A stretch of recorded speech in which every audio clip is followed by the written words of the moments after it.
Welcome to Let the Boys Kiss, the creation of queer ships, where we ask the question, is it queer baiting, queer coding, or queer canon? This week, we'll be discussing Byler and Steddie from Stranger Things. I'm Maddie. And I'm Kelsey.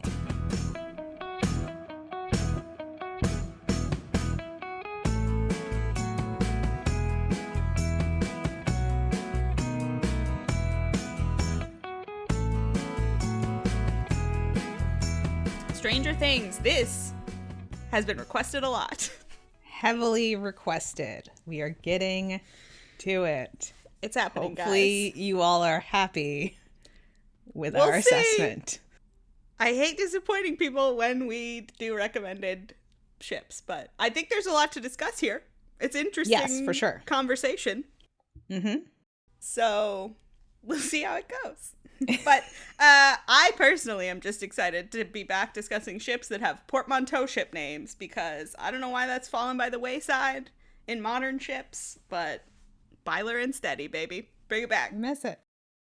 Yes, so the ships we are covering are Will Byers and Mike Wheeler. There are kind of like two sets of kids' ages in this show. They're part of the younger set of kids' ages, and we'll walk through sort of their story.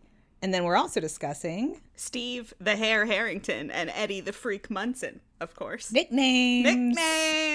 It's the 80s, baby. So, we are discussing all 5 seasons of Stranger Things, which both of us have seen. We learned after watching them that there are a bunch of official canon book, like novelization things in this. Yes, and comic books. We did not read them, so if there's stuff happening in there, we don't know about it. It's a different discussion for a much different day where we have time to read 12 books. Which, I gotta be honest, I don't think it's gonna happen. So yes, we have both seen all 5 seasons. Maddie had seen a couple seasons before. I'd seen none of it. Yes, I had seen through season 3 when they originally aired, which at this point was many years ago. And then I rewatched them and caught up on 4 and 5. So they mostly were how I remembered them. Silly, but pretty fun. And I had never been a part of the shipping fandom around them. So that's been a different layer. Which something is to dive into. Something to dive into. Although I will say, almost all of the really, whatever you can call the like shippy content of the show does happen more in seasons 4 and 5, the ones that I hadn't seen. So I'm not really surprised that I missed out on it.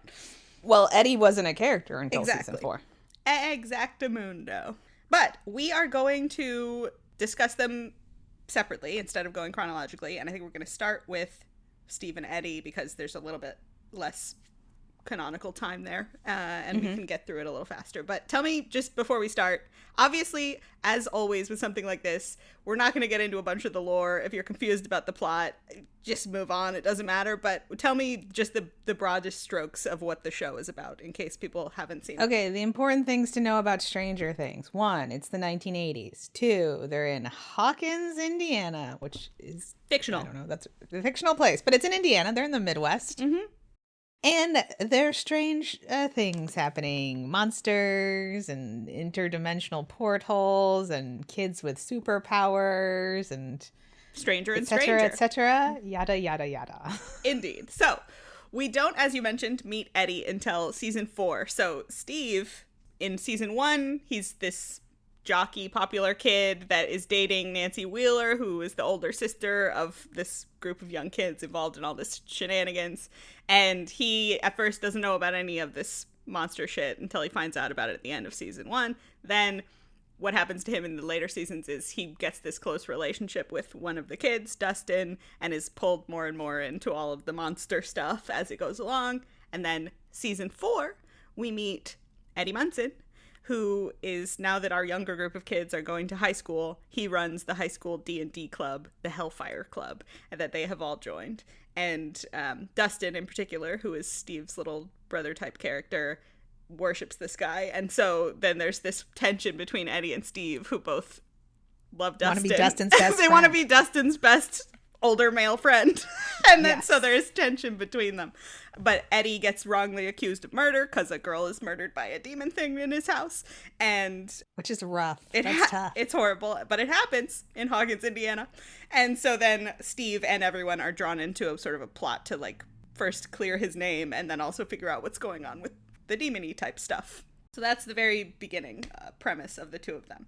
And I will say this is fun, right? They're playing into the satanic panic that exists around D&D, because everyone's like, sure, Eddie did it, both because he's kind of like a burnout freak, but also because he runs the D&D club and everyone it's called knows. Hellfire. That has to be demonic. Yeah, everyone knows that pulls you into the embrace of the devil. Yeah, obviously. We all saw the Tom Hanks movie.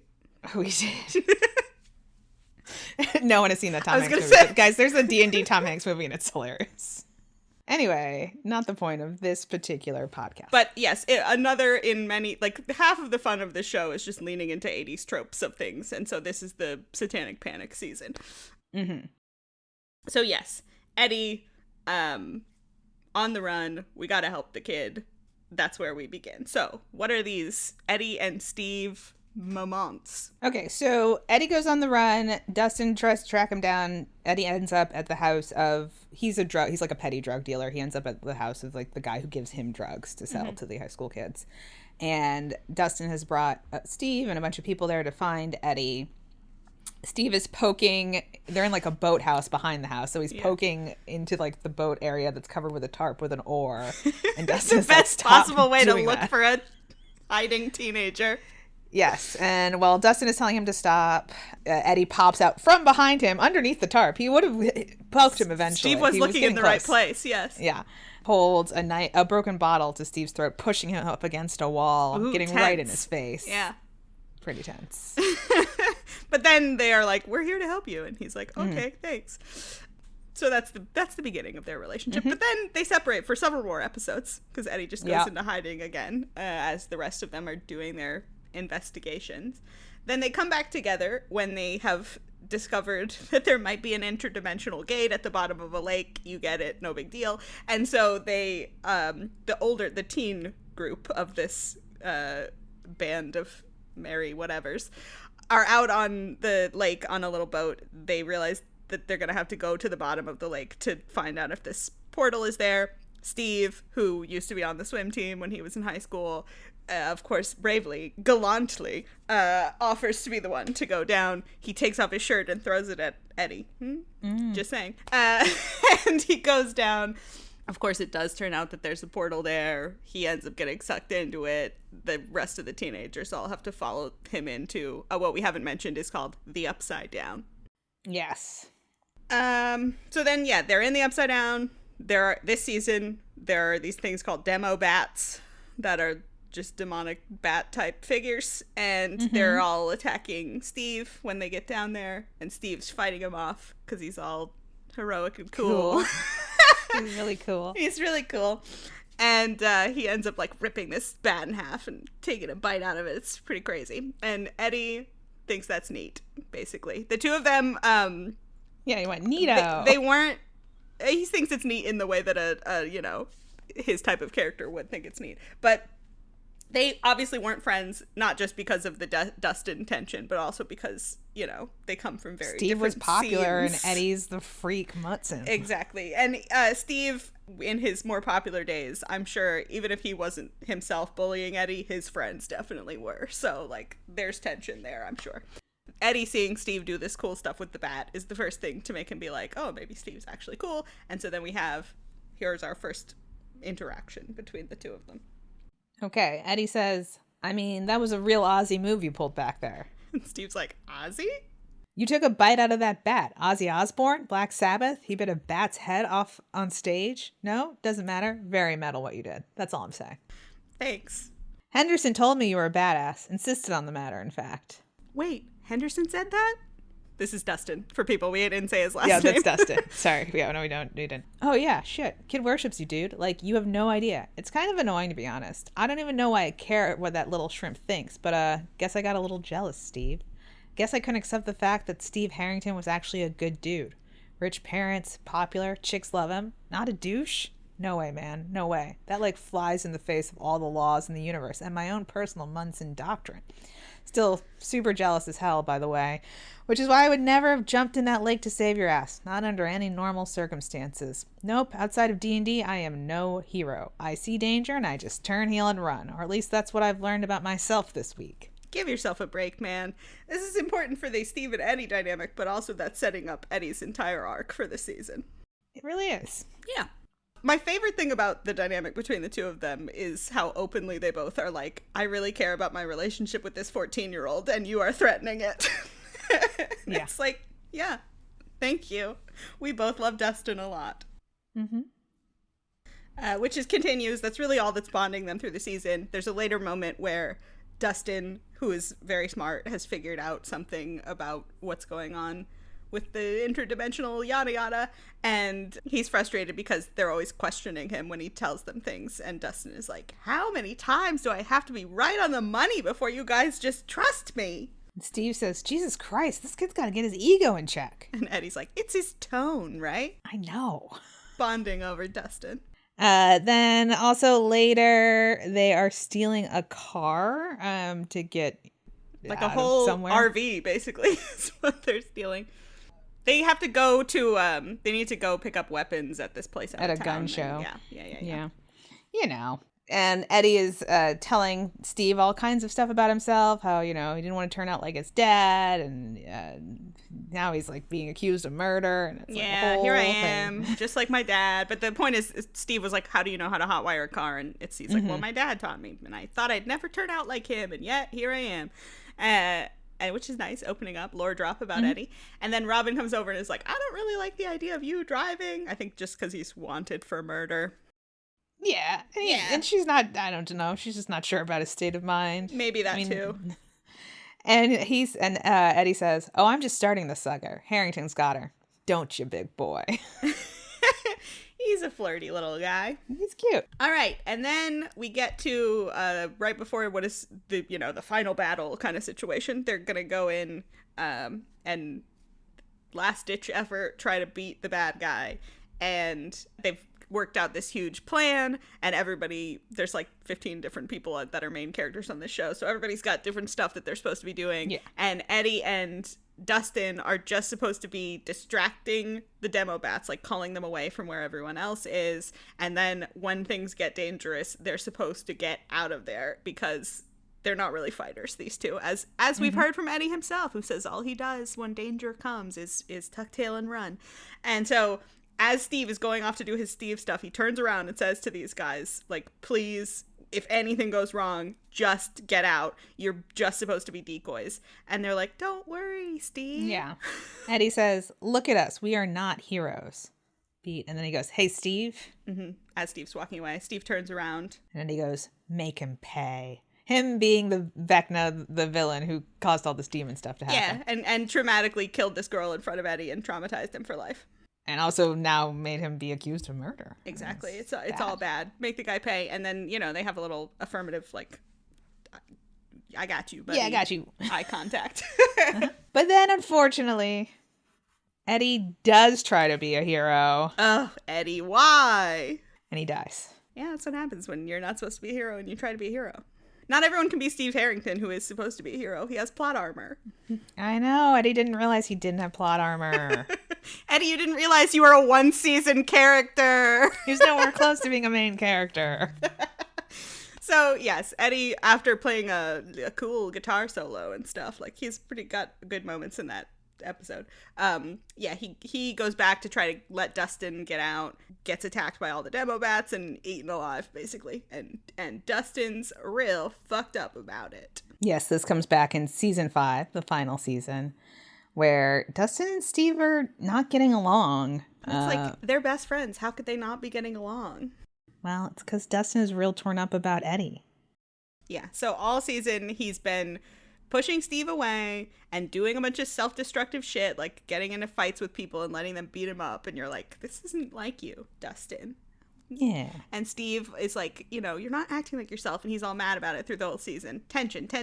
And then we get to a place where, they have to talk it out. Why all this tension? And so first we have the big fight, which is happening when they've split off from the other people that they're with. Everyone, they're in the upside down. They're in the upside down. They're looking for clues, basically. I forget exactly what causes this, but Steve snarkily says to Dustin, do you remember what that's like, having friends? Dustin says, yeah, I do. I remember what it was like to have a good friend, a real friend who actually believed in me and who was actually kind to me. And Steve's like, aha, there we go. That's what this has all been about, really, is Eddie.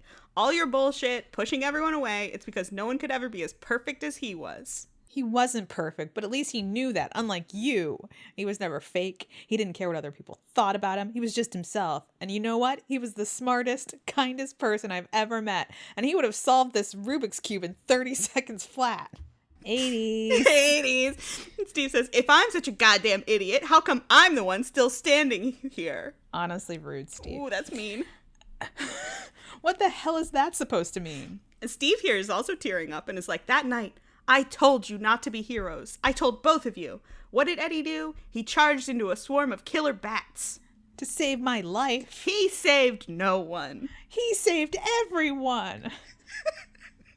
You can keep telling yourself that, Henderson, but deep down the reason you're so goddamn pissed is because you know the truth. Eddie wanted to play hero and he made a dumb call and he got himself killed.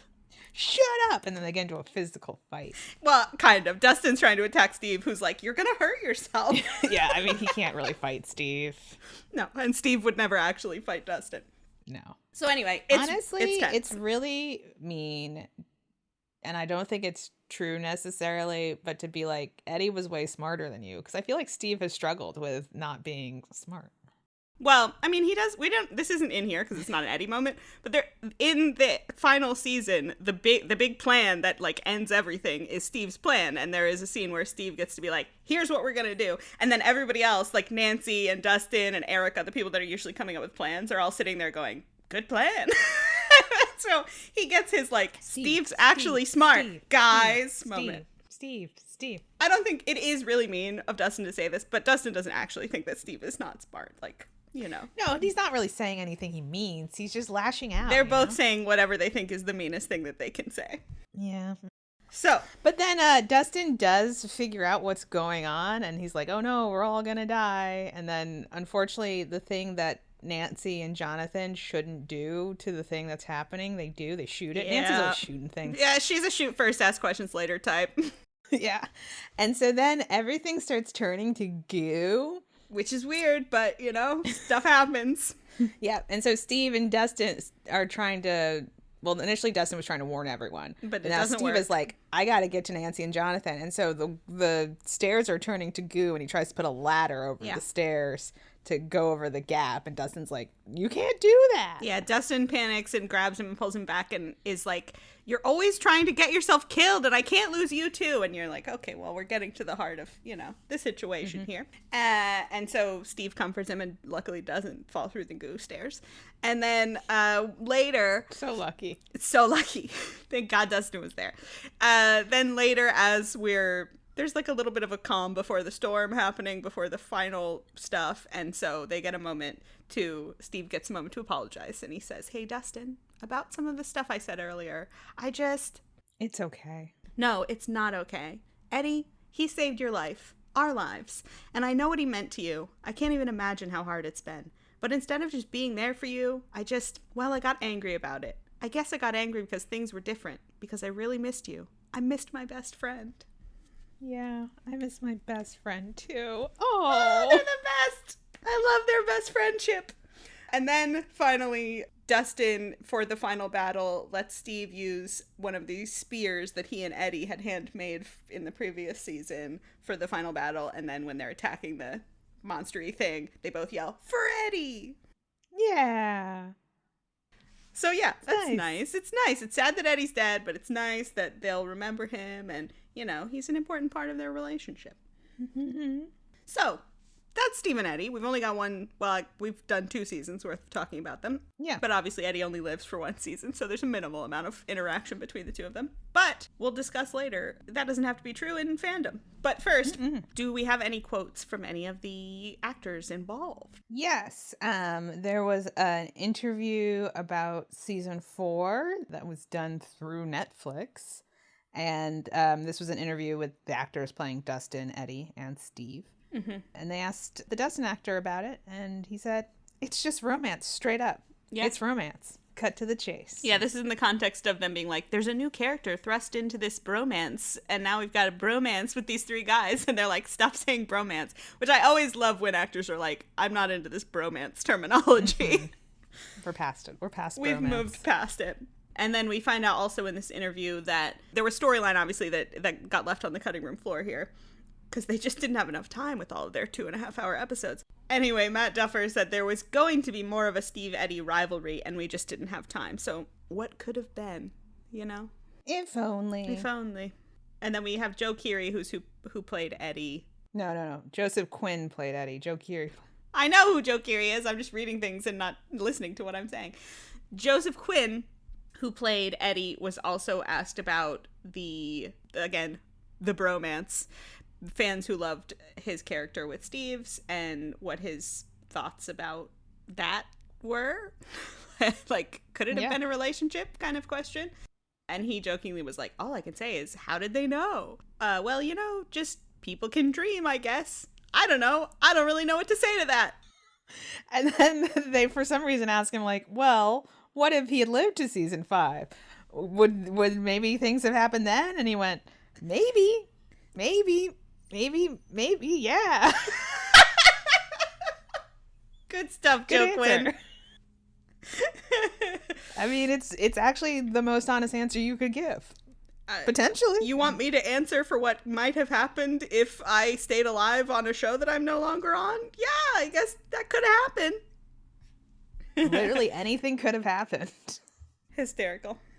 Not opposed. So yeah, obviously none of them are opposed, but also I don't think this is like at the forefront of anyone's mind while they were making the show. Here's something that we didn't put in the outline, but I will say for this ship, which may not be as true for Mike and Will, which we'll get to, not to get ahead of ourselves. But these two actors do have a lot of chemistry. Yeah. I think we both love Steve. I think Joe Keery is one of the most charming actors on the show. So charming. Stop. I will say this was true on my initial watch. It is true now. By far the best thing about this show is Steve and then his various relationships with like Dustin and Robin. He is the best thing about this show. His relationships are the best thing about the show, leaving aside Nancy, which we don't need. And so, yeah, he has a lot of chemistry with everyone, but Joe Quinn, I will say, also has a lot of chemistry with people. And so the two of them together when they're on screen, you're like, it's sparkling. I like them. So I can see it. They're just bringing a lot of chemistry. They're both bringing a lot of chemistry and like screen presence to the table. But yes, I will say they have a lot of chemistry. I will also say they didn't have time. Yes, anything could have happened in season 5. They didn't have any time to develop into something different. But a thing that I do like about this show is that they can usually tell what they've got. And with Steve, they were like, we need more of that guy as soon as they saw him be great in season 2. So maybe there would have been more Steve and Eddie if Eddie had lived in season 5 because they're good together. For sure. But they unfortunately killed the guy. Oh, bummer. Okay, so we'll do the fic now because then we'll do the Mike and Will fic when we talk about Mike and Will next. Do you want to tell me about this Steddie fic? Sure. So first I will say there are a staggering 128-ish thousand Stranger Things fics on AO3, and 30,000 plus of them are Steve/Eddie. So way to go, people. You're working with minimal on-screen, canon. That's never stopped us before, said the fandom. Why not? I will also say this is true about both of these ships. Most of the fics at the top of these, of the kudos list are very long, so we did not read them. Tons of the fics in both of these tags are, hundreds of thousands, but almost all of them are 30 or 40,000, and it was we're just not going to do that right now. Don't have the time. So we read a couple that were 10-ish thousand words, and so these were towards the top of the most kudos, but not the most kudos. So the fic we read for Steve and Eddie was called 3 Shots by Steve Harrington.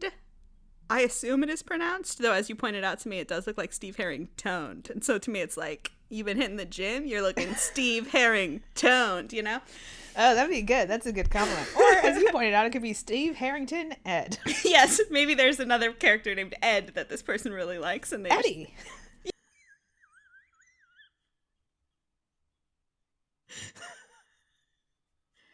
We don't know. It could be any of them, but I like all interpretations. So anyway, this fic is it is post season 4. Yes. Eddie has survived. Eddie has survived, which is pretty much every fic I've seen in the tag is post season 4. Eddie lived, which is great. Ignore the canon. That's what I always say. And in this one, some government type, you know how they are, comes out of the woodwork when all these people are just trying to have a fun day on Will's birthday, and they attempt to assassinate Elle, but Steve, of course, gets in the way of the bullets because he's a self-sacrificing type of hero guy. And so he protects Elle, he gets shot. It's not a good time. He almost dies. And while they are all, like, everyone he knows is there, so they're all experiencing this, as he is going through the process of nearly dying, he's like apologizing to everyone around him for everything he sees as a thing that he's done wrong, basically. And so then he basically dies in the car on the way there, but they revive him at the hospital. And while he's there, everyone comes in to be like, I'm so mad that you feel bad about yourself when actually you're a great guy. And so, like, a string of people come in to be like, stop devaluing your efforts.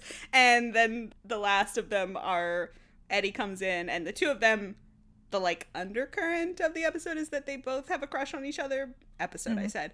Fic, but they haven't really talked about it. And then Eddie is there, and while Steve is in his hospital bed, they end up getting together, because Eddie's like, stop looking at me like that. And Steve's like what?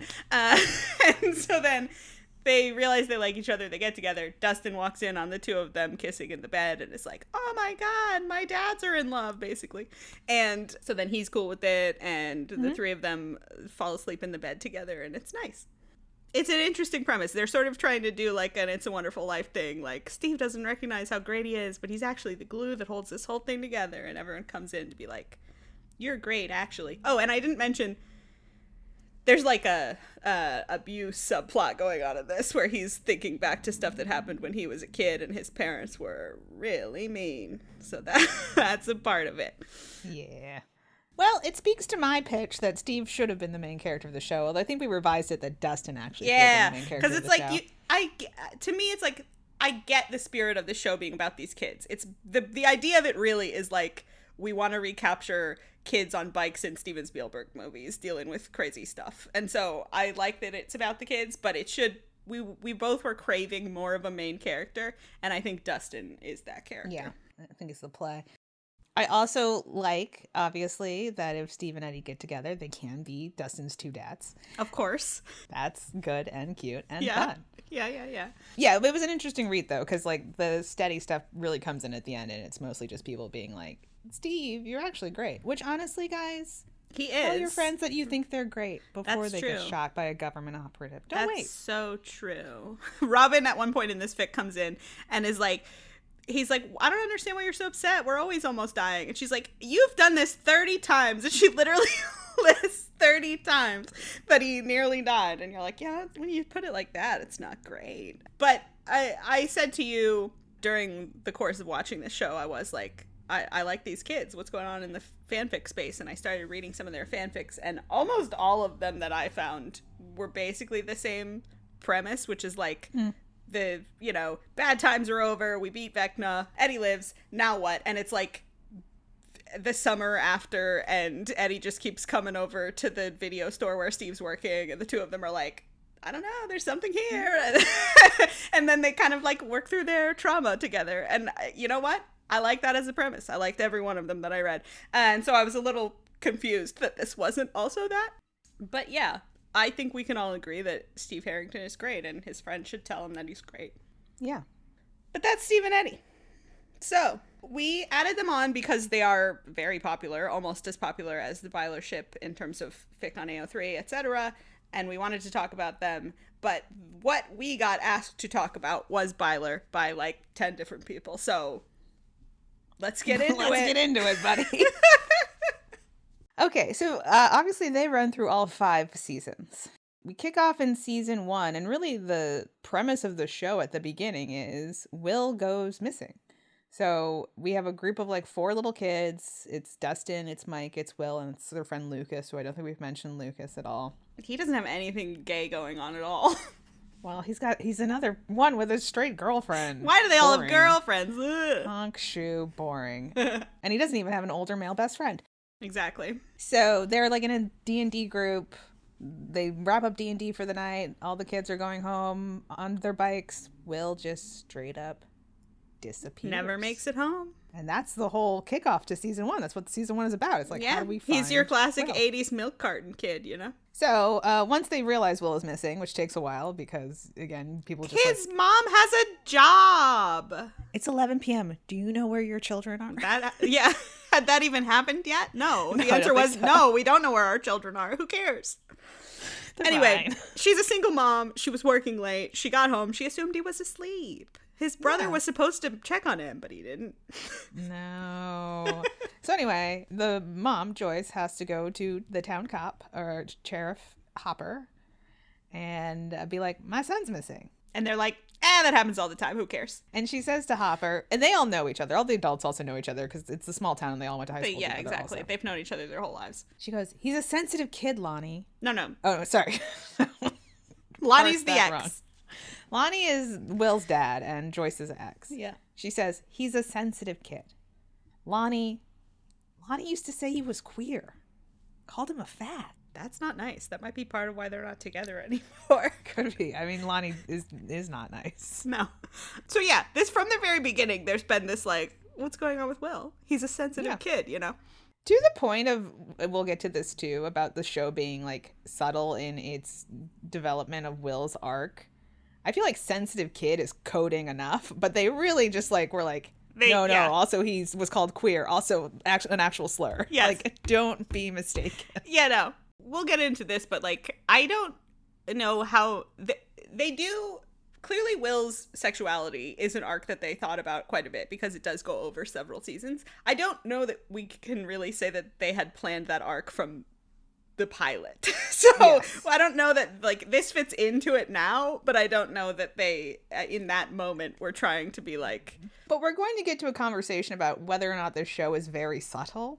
No, it's not. I don't know that we need a whole conversation. It's not subtle. So I just think like sensitive kid would have been very subtle. Yes.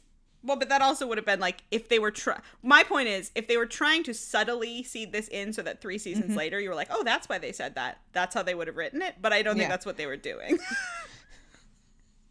So anyway, yes, he's a sensitive kid, and we all know what that means.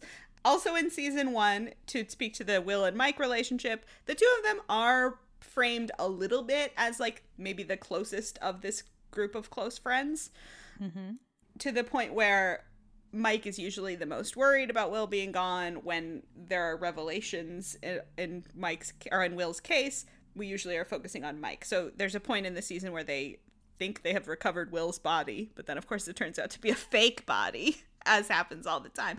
But when they recover the body from this lake, they focus almost entirely on Mike's reaction to it, and he's the most upset and all of this. But then Will's okay, guys. So yeah, it's all good. It's all good. Until season 2. Oh no. Oh no. Okay, so also in season 1, they discovered this girl. Her name is 11. She has superpowers.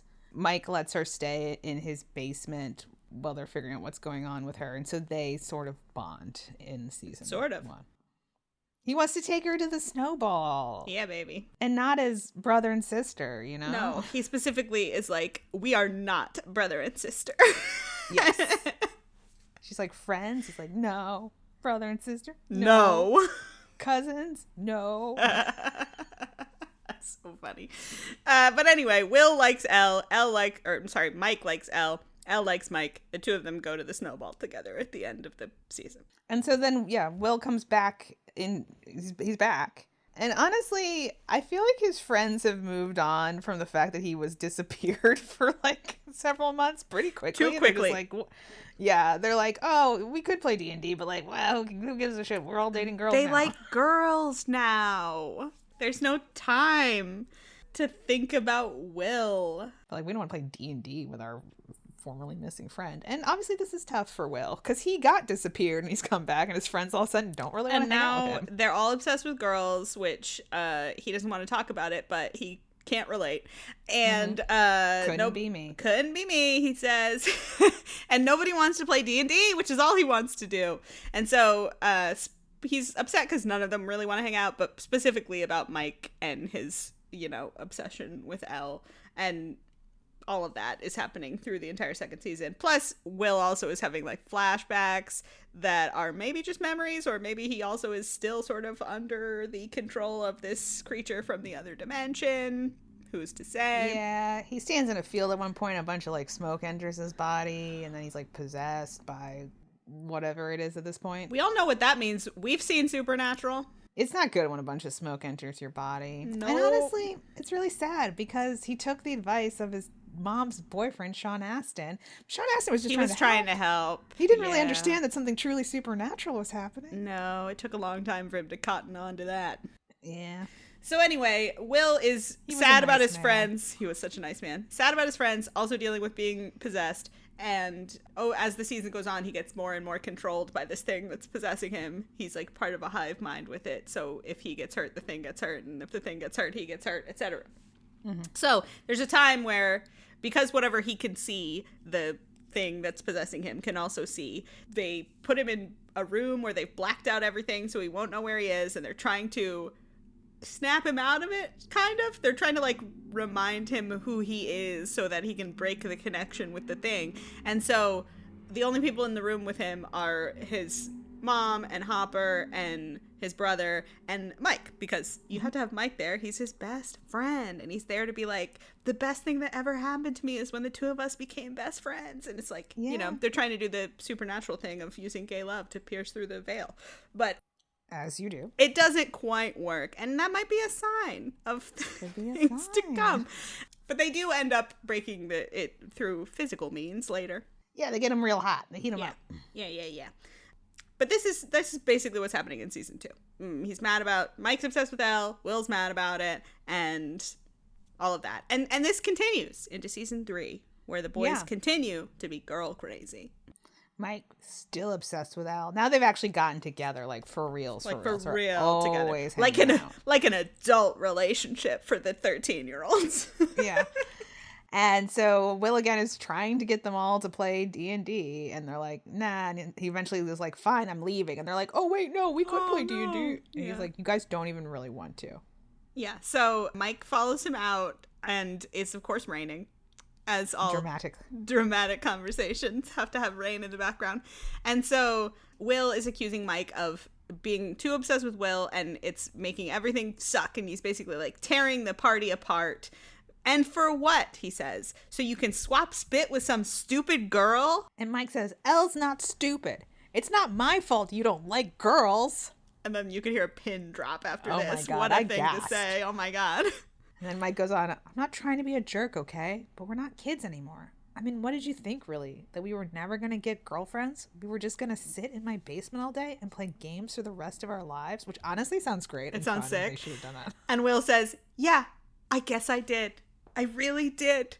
And then he takes his bike and he rides off in the pouring rain as Mike's like, Will, come back. And then he goes into the woods and tears apart their little clubhouse from when they were children. He's a little dramatic. He's a sensitive boy. He is. So that's the main conflict in season 3. But pretty much it's 2 and 3 are both like, Mike loves Elle. He's obsessed with this Elle thing, and Will's like, you're ignoring me. We used to be friends. Our relationship is changing, and I'm not happy about it. Yeah, I want to play D&D. So then we get into season 4, where stuff has happened. Will and his family with Elle have moved to California, because honestly, too much has happened in Hawkins. Everyone should probably leave. I mean, Sean Astin was trying to get them to move to Maine in season 2. Imagine what could have been. What could have been. So Mike is coming to California to visit for spring break because his girlfriend and also best friend, but like who cares, are both in California. At the beginning of the season, we find out before Mike comes that Elle has been writing Mike letters. So that's how we're getting a here's what's been happening in the off season sort of thing. And Elle is telling him that Will has been painting. He has a new hobby. Isn't that cool? He's always been artsy, but now he's been painting. He's sensitive. He's artistic. Exactly. We all know what that means. So she's saying Will's been painting, and Elle is like, I think that there must be a girl that he likes because he's been acting weird, is how she phrases it. And then we start to get the real clues about what's going on with Will. Yeah. In class, a girl tries to play footsie with him, and he is like, no. Ma'am? Hell no. He pulls his foot away quick. And then Mike shows up, and it's awkward between them. We're like, what is going on here? They must not have been talking to each other, because he shows up and they have the most awkward hello, and they don't even hug, I don't think. And you're like, what's happening here? It turns out also Elle has been lying to Mike in her letter, saying she has a lot of friends and is having a great time, and that is not true. She is being the opposite of the truth. Yeah, they are so mean to her. And she also, at this point, we should say, doesn't have her powers. So it's like, yeah, she doesn't have her powers. Otherwise, she would have just powered. She would have just murdered those children, and then it would have been a different problem. Yeah, but honestly, less of a problem than the fact that she hit that girl in the face with a roller skate, because she had would have plausible deniability from the. That's true. If the girl just exploded, I don't think they could have pinned it on her. You know what this feels like too when they moved to California? It feels a little bit like The Fabelmans when Steven Spielberg's family moves to California, like that. And they're all like tall Gentile people. Yes, it's creepy. Yeah. California's creepy. So anyway, Mike is mad because it's all come out. He's found out that Elle's been struggling and she's really going through it. And he's like, Will, how could you not have told me that Elle's getting bullied and blah, blah, blah. And Will is like, I can't believe you're mad at me. You never even talked to me, and here I am third-wheeling your date all day, and it's been very awkward for me, and you never even call me, and Elle gets all these letters from you. Mm-hmm. And Mike says, that's because she's my girlfriend, Will. And Will says, and us? We're friends. We're friends. Well, we used to be best friends. Well, then maybe you should have reached out more. I don't know. But why is this on me? Why am I the bad guy? Because you're the guy. Sucks. You're the guy who likes the girl and ignores your friends. That makes you the bad guy. Mike does get into a fight with Elle about the lying. And Will comforts Mike when he's freaking out. And so they start to make up a little bit too. Will apologizes for how he's been acting to Mike. And Mike says that he doesn't have anything to apologize for. Mike says, the truth is, the last year has been weird, you know? And, you know, Max and Lucas and Dustin, they're great. They're great. It's just, it's Hawkins. It's not the same without you. And I feel like maybe I was worrying too much about Elle. And I don't know, maybe I feel like I lost you or something. Does that make sense? And he's nodding. Will nods. Yeah. Mike continues, I have no idea what's going to happen next. But whatever it is, I think we should work together. I think it'll be easier if we're a team. Friends. Best friends. Will says, cool. But he's crying a little bit. And Mike says, cool. All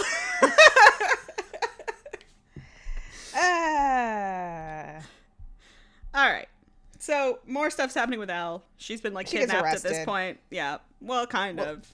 Well, no, she initially gets arrested for hitting a girl in the face with a roller skate at a roller rink. Right. But then she gets taken in by these other government types who want to train her to get her powers back. Yeah. And so Mike is worried because he finds out that this is what's happening to her. And he's like, oh, if only I could have done something differently. And she wouldn't have been mad at me, because the two of them did have a little bit of a fight before all this. Mm-hmm. And he's like, she probably would have taken me with her if we weren't in a fight, blah, blah, blah. And Will is trying to comfort him. He says, sometimes I think it's just scary to open up like that, to say how you really feel, especially to people you care about the most. Because what if they don't like the truth? And Mike's kind of nodding, and you get the sense that he's maybe going to be like, what do you mean? Because there's such loud subtext in everything that Will says to Mike this season. Mm-hmm. But they get interrupted, so he doesn't get to find out what Will meant by that. Yeah. Some of the fight that's happening between Mike and Elle is Mike never says I love you anymore to Elle, and he never signs any of his letters love Mike. So she's like, do you even still love me? And obviously she's feeling very badly about herself because she's been bullied mercilessly for however months they've been in the school in California. And they both have this insecurity of he's like, of course I love you, you're a superhero, basically. He's got this hero worship thing of her, whereas she's going through this I don't even have my powers, so I'm useless thing, whereas he's like, she's not even gonna need me anymore if she gets her powers back. This is the stuff going on. So Mike is worried that Elle won't need him anymore, and they're in the back of the car trying to, I think, find her at this point, because she's been taken away by these government types. And Will at this point gives him the painting he's been working on that he had taken with them on the date that he third wheeled too. Like he brought it to the airport to give to Mike. But then it was weird, so he couldn't do it. And then they're fighting, so he's not going to do it. But then they sort of start to make up. So before they go on the road trip, you see him put the painting in his bag. Like, oh, yes, the painting's coming. They're fleeing the house as they're being shot at. He makes sure he grabs the painting. Yes. And so, yes, to make Mike feel better that Elle will still need him, even if she gets her powers back, he shows the painting, and it's from, like, their D&D campaign. And Mike is at the front of their party, and he says, see how you're leading us here? You're guiding the whole party, inspiring us. That's what you do. And see your coat of arms here? It's a heart. And I know it's sort of on the nose, but that's what holds this whole party together. Heart. Because, I mean, without heart, we'd all fall apart. Even Elle. Especially Elle. These past few months, she's been so lost without you. It's just, she's so different from other people. And when you're different, Will starts crying, sometimes you feel like a mistake. But you make her feel like she's not a mistake at all. Like she's better for being different. And that gives her the courage to fight on. If she was mean to you or she seemed like she was pushing you away, it's probably just because she's scared of losing you. Just like you're scared of losing her. And if she was going to lose you, I think she'd rather just get it over with quick, like ripping off a Band-Aid. So yeah, Elle needs you, Mike, and she always will. And Mike is like looking very intensely at the painting, and Will is crying. Will is fully crying at this point, and Mike is just like, yeah? Yeah. And Mike Will turns away to look out the window. The takeaway from this scene is Will is like crying to himself in the corner, and Mike is like, oh, thanks, I'm so relieved. Yeah, and this whole time Jonathan, who is Will's older brother, is driving the car but looking in the rearview mirror and seeing Will tear up and then also turn away and be like sobbing, and he's like, oh. Yeah, well, and Jonathan's not a dummy like Mike, so this whole thing, he's like, oh, this conversation is about him, not about Elle. Like, yeah, he clocks it pretty quickly. Yeah. Mike is the most oblivious person in the world. He is a teenage boy.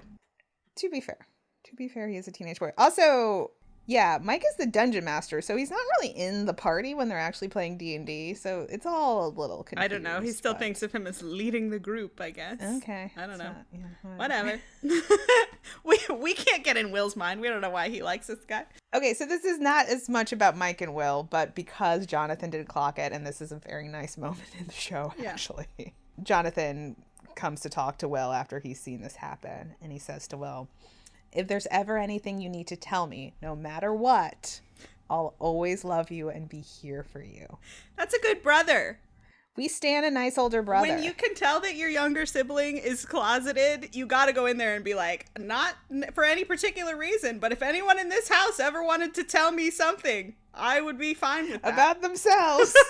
I need them to know that I would still love them, be there for them, and support them entirely. Just putting that out there into the world. Not that this is about anything in particular. Just want people to know that. They could always come to me about anything they're going through. Mm-hmm. Excellent work, Jonathan. Yes. Okay, so that's season 4. Unless you're an absolute fucking idiot, by the end of season 4, you know that Will has a huge crush on Mike. That is what is going on there that whole season. He gay. He have a crush on Mike. And he loves Mike. All right. So, season 5. What we haven't mentioned, shockingly, because it's like my favorite part of the show, is that Robin, who is Steve's best friend, who he meets in season 3 when he works at an ice cream shop, and his best friend that's close to his age. Dustin is also Dustin is his best friend. Robin is also his best friend. He's a person with many best friends, because when you're that cool, you got multiple best friends. Exactly. So Robin in season 3, they're becoming friends because the two of them get, kidnapped and tortured by Russians together, as happens. As you do. And so they get given truth serum by the Russians. What an exquisitely 80s season of television. I love it. I loved it. There's a mall. There's Russians. There's an evil mayor. I mean, like, it's perfectly 80s. So anyway, the two of them have been given truth serum and then escaped, but they're still under the influence of truth serum all season. I'm giving you backstory here for no reason, but Dustin has been on Steve to be like, you should date Robin because you actually like her as a person instead of all of these girls you're always trying to date. And so he is like, maybe I should. And while they're having the truth serum, he starts to be like, what if maybe we should date each other? And then she has to come out to him and be like, that's not gonna happen because I definitely like girls. And Steve's like mad chill about it. He reacts. Yeah, he takes a beat and then he's like, well. it's so funny because she tells him the girl she has a crush on. Yeah, He Tammy takes a beat Thompson. and she's like, her? Oh, she's horrible. It's this girl that wants to be a singer. And he's like, she can't even sing. She sounds like a Muppet. So he just starts like razzing her, and it's the perfect response. Yeah. And it immediately makes her feel comfortable. And it's, yeah. Again, to Steve being the coolest, a man with a lesbian best friend. That's a green There flag. is no better character trait for a man. You should always have a lesbian best friend. So, and a 14-year-old best friend, apparently. Not to get distracted, but there is a great scene where he's really encouraging Robin to also ask out the girl that she likes. Yeah. And he's like, you like boobies, I like boobies. Vicky clearly likes boobies. Well, the reason she's like, she's having that classic thing of like, how am I supposed to know if she also is into girls because nobody's out because it's the 80s and they work at a movie store at this point. And so Steve is like, she returned a copy of Fast Times at Ridgemont High, paused at the scene of Phoebe Cates' naked boobs. Like, this girl clearly is interested in boobs. So Robin's like, stop saying boobies. why? I like boobies, you like boobies. Anyway. Not about Mike and Will. No, but the point being, Robin is a lesbian, and that becomes important in season 5. So in season 5, Robin has found the courage to ask out Vicky, and the two of them are dating each other, which is really cool. And Will is dealing with his personal crisis, and at the hospital where Vicky works as a candy striper, which, whatever happened to candy stripers? I don't know. He sees them kissing each other in a room where they really should have made sure the door was closed, but they did not. And so he sees it and he runs away, and she sees that he has seen it, and so is like, oh no, this is going to become a thing. But it's not the thing she thinks it's going to be. It turns into, you know, a bit of a gay mentorship situation, which is nice. So first, he gathers the courage to come and talk to her after, you know, running away the first time. So she's like trying to get in touch with Vicky. The two of them are at the hospital, and she's like, Vicky's mad at me because blah blah blah, and Will's like, well, you could always just kiss her again. And you're like, okay, so we're having this conversation. Yes. So Will asks, how did you know that Vicky wanted to And Robin says, make out? date? Oh, well, we volunteered together. You know, there were like signals. Signals? Yeah, you know, like a touch of the knee, a bump of the elbow, a shared look. It all just kind of accrued, like a snowball rolling down a hill, until it was obvious. How obvious? Let's say the snowball became an avalanche. Okay. So, this is the first, like, tell me how to do this, Robin. I need your mentorship moment. And then that continues through the season. So, Robin later, because it is obvious to all with eyes to see, notices that Will has a huge crush on Mike. And so she's like, okay, I'm going to need to pull this kid aside and give him some advice. And she gives him a whole speech about, like, how it was to realize her own sexuality and what that was like. And this girl that she liked, who was Tammy, and realizing that it didn't matter that this girl didn't like her back. That's not really what it was about for her. Yes. It was about her coming to terms with her own sexuality. So she says, it was never about tone deaf Tammy. It was always just about me. I was looking for answers in somebody else, but I had all the answers. I just needed to stop being so goddamn scared. Scared of who I really was. Once I did that, oh, I felt so free. It's like I could fly, you know? Hell yeah, Robin. Yeah, the first person you have a crush on might not be the love of your life. And that's true for everyone, not just queer kids. It's true. And, you know, she tells him all of this stuff about how it was for her. The first person she ever came out to was Steve in that scene we've seen. And now she's like, Steve knows and Vicky knows and you're the third person to know. Like, it's all very much a process. And she's like, and I'm hoping to come out to more people and blah, blah, blah. And Will's like, okay, I would also like to get the courage to do that. So you know that it's in his mind. Yep. But instead of coming out to sort of come out to Robin, but instead of coming out to a second person, Things are going pretty bad for the whole crew with the villain Vecna. Maybe they're all gonna die. Yeah. Who knows? And it's not just a deathbed confession kind of I've got to get this off my chest thing. He also is realizing that part of what Vecna uses to control people is like their insecurities and fears. And so his big fear is people finding out this thing that makes him different. And so he's like, to reclaim my power, basically, I have to come out to people so that I don't have this secret weighing on me, and then I will be able to use my powers, basically. Oh, and we should say that once he's kind of connected with Robin, he gets magic powers himself, but he can't fully control them yet. Is that? Yes. Yes. Yeah, because he is connected to Vecna, he realizes that he can sort of channel Vecna's powers through himself, basically. And so we've got a third piece on the board with powers. Very exciting. But yeah, he can't quite control it, and so he needs to do this thing to hopefully free himself, and then he will have full control of his powers. Exactly. So he, instead, as you said, of pulling one person aside, he gathers every person that he knows into one room, a sunlit golden hour room, to tell them it's a reverse intervention, baby. Yeah, he pulls I bet you're all wondering why I've gathered you here today, and he gives them this speech. I haven't told any of you this because I don't want you to see me differently, but the truth is I am different. I just pretended like I wasn't because I didn't want to be. I wanted to be like everyone else. I wanted to be like my friends, and I am like you. I'm like you in almost every way. We like playing D&D late into the night. And we like that old person smell in Mike's basement. And we like biking to Melvald's for malted milkshakes. And we like getting lost in the woods and getting lost in family video and arguing about what to rent and settling on Holy Grail for the millionth time. And we like Milk Duds in our popcorn with extra butter. And we like drinking Coke with Pop Rocks. And we like bike races and trading comics. I can't get through it. It's so long. And we like bike races and trading comics and NASA and Steve Martin and Lucky Charms and literally all the same things. I don't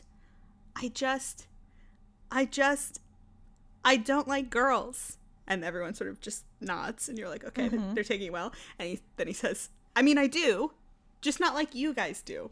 And I had this crush on someone, even though I know they're not like me. And we do get a shot of Mike sort of glancing down, like he might know that person is him. Maybe by this point he's figured it out. And he continues, but then I realized he's just my Tammy. And by Tammy, I mean, it was never about him. It was about me. And I thought I was finally okay with myself. But then today, Vecna showed me what would happen if I did this, if I told you guys the truth. He showed me a future. And in this future, some of you are just worried for me, worried that things will be harder for me. And it just makes me feel like something's wrong with me. So I push you away. And for the rest of us, we just drift apart more and more and more until I'm alone. And I know none of that has happened, and Vecna can't see into the future, but he can see into our minds, and he knows things. And it just felt so real. It felt so real. And his mom, Joy, says, Will, you gotta listen to me. That will never, ever happen. You'll never lose me. Ever. And Will's crying and is like, okay. And then Jonathan says, and you'll never lose me. And he gets up and he hugs Will. And Lucas says, or me. And he also gets up and hugs them. And then Dustin says, or me. And he gets up and hugs him. And Mike says, or me. And he gets up and hugs them. And then Elle says, or me. And she joins the hug. And Robin says, or me. Guess you didn't need truth serum, huh? Now, to be fair, Max also wants to hug him. She's in a wheelchair. She's in a wheelchair. So she's like, you're going to have to come over and hug me, bud. Which he does. So Max is on board, too. Yeah. So they're all on board. Everyone's supportive. And now, because he has released his internalized homophobia, he has magic powers, as will happen to all of you if you do the same. Yep. He has powers, and it's great. And now they can go into their final battle. But not before. Not before. They have to, as part of their final plan, climb a radio tower. We know it's possible because earlier in the season, we saw Steve and Jonathan do it. Otherwise, we've been like, can you even climb a radio tower? They're fighting over Nancy for no goddamn reason, and they climb a radio tower about it. Yes, that was foreshadowed. So, but while Steve and Jonathan can climb the radio tower straight, these kids got to take breaks. They are not in good shape.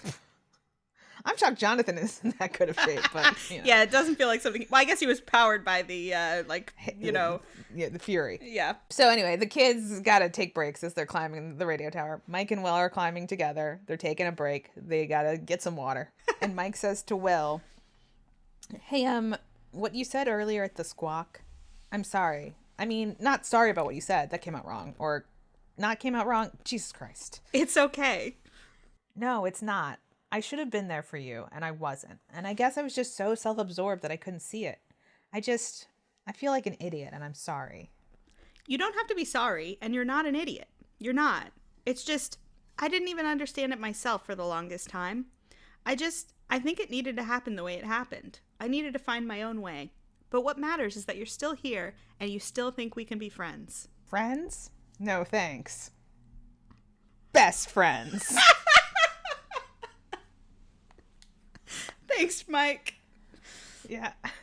They're best friends. They're best friends, which is great because we had that thing earlier last season where he was like, we used to be best friends, and now they still can be. So that's good. Yeah.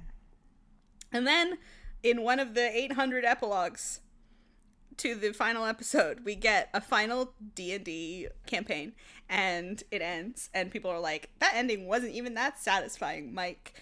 Give us something better. And so then he gives his veiled predictions for what is going to happen to everyone among the group, and what is going to happen to Will in the future that he sees for him is that he moves to a big city, and he in what we see, he's like at a bar, maybe a gay bar, with a guy, and you're like, oh, okay, Will's out maybe and having a good time. Yeah.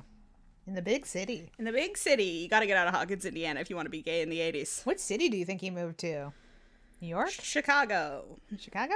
It's so close. His brother's in New York. He could move to New York. He could. That's Jonathan's true. at NYU. There would be a support system there. That would be nice.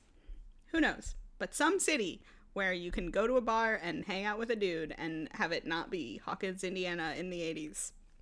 Indeed. Whatever city that is. Right. Cleveland. Exactly. So that is Mike and Will, mostly Will, and their arcs through the 5 seasons. So obviously, it goes without saying, this ship became extremely popular. It got into the mainstream. People were talking about this, and I think part of it was that there were such long breaks between seasons, so there was all this time for speculation. But yes, fans were building up all kinds of theories throughout the show about the two of them getting together, and so unsurprisingly, people on the show were asked about it because it was popular. More than Steve and Eddie, though that became really popular after it ended, basically.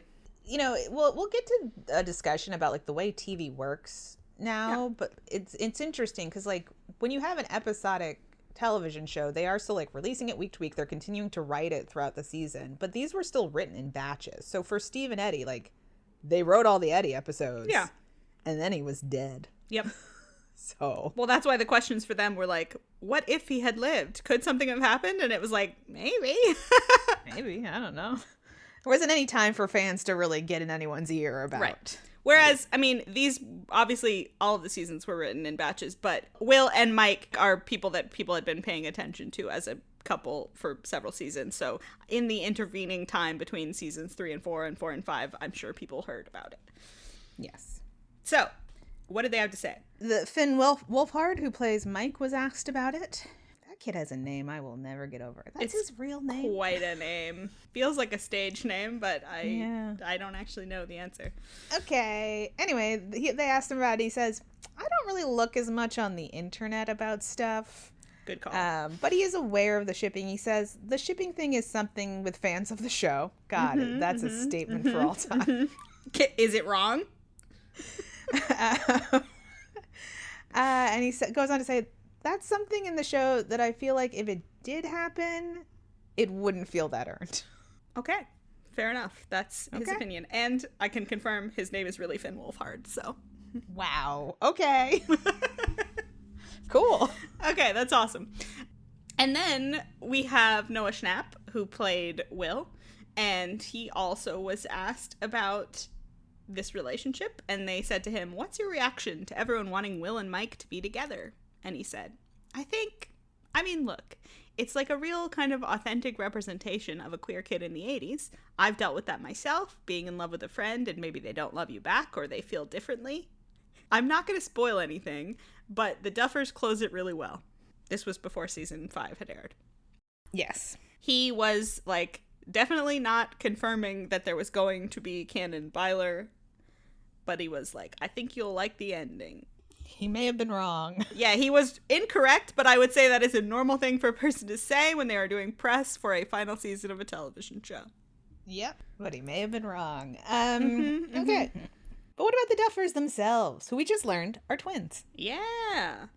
Well, they were asked how aware they are of the Byler fandom and if that made them feel pressure to react to it in some way, respond, shut it down, whatever. Matt Duffer said, "For us, there's always noise, but when we sit down to write a season, the goal is, you have to block it out, and you have to tell the story that you're always intending to tell. This story, and the story of Will, has been planned and has been building to this moment for 8 years now, so that's all we really wanted to do, was to just be truthful to what we wanted to do and what we'd always been planning to do." So in his mind, he's like, yeah, people are into it, but we didn't let it affect us either way. Mm-hmm. Now, maybe he should have done more to be like, it ain't happening, because people took all of these statements, none of which confirmed canon Byler, and were like, well, they didn't explicitly say no. So, yes? Yeah, that sounds like a yes to me. All right, Anyway. but before we get into the fandom more broadly, we should talk about the fic we read. Yes, please tell me about the Will and Mike fic and how many, are there more or less than... There are slightly more, 33,000-ish. So we said, Steddie was almost 31,000. Yeah, so pretty Very close. Although, as much as Mike and Will are main characters of the show, Will is gone for, the first 2 seasons. They actually don't... in season 2. He's just possessed. You don't get a lot of, who Will actually is, I guess is the as a point. person, Yeah. right? They don't share a lot of screen time together. So anyway, 33,000-ish. This one's called Undertow by Beansy.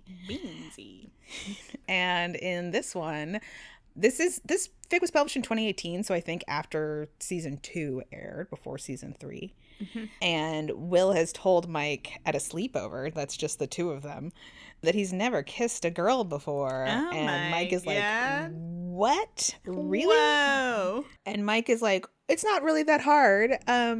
So you're not nervous when you finally kiss a girl. We could practice. And Classic Will's move. like, Will's like, okay. And so they start kissing. And then after their initial kiss, Mike goes back in for another one, more passionate. And they're kind of getting into it. But then, oh no, Mike's mom interrupts them to be like, Jonathan's going to pick you up tomorrow at 10, Will. Is that okay? Mm-hmm. And then, they go to sleep and it's a little awkward. Yeah, and the weeks that follow, they're sort of strange around each other. Yes, things are strained in the following weeks, and Mike is really coming to terms with but I like girls. How could I like girls and also like kissing Will? What does it all mean? So he asks Max to come over and help him work through this, and Max does. And she's like, listen, I'm from California. I know people can like both boys and girls. It's so important to have people in your friend group that are from California. Yeah, because they know what's up. Sunshine is from California. Exactly. And so then he's like, oh, I guess I could like both girls and also my friend Will. And then he goes over to Will's and he's like, I'm sorry, it's been weird. And Will's like, no, I'm sorry, it's been weird. I've made it weird. And because Mike isn't sure that Will likes him. But then they both discover that they like each other and they're going to date or something. Yep. Mm-hmm.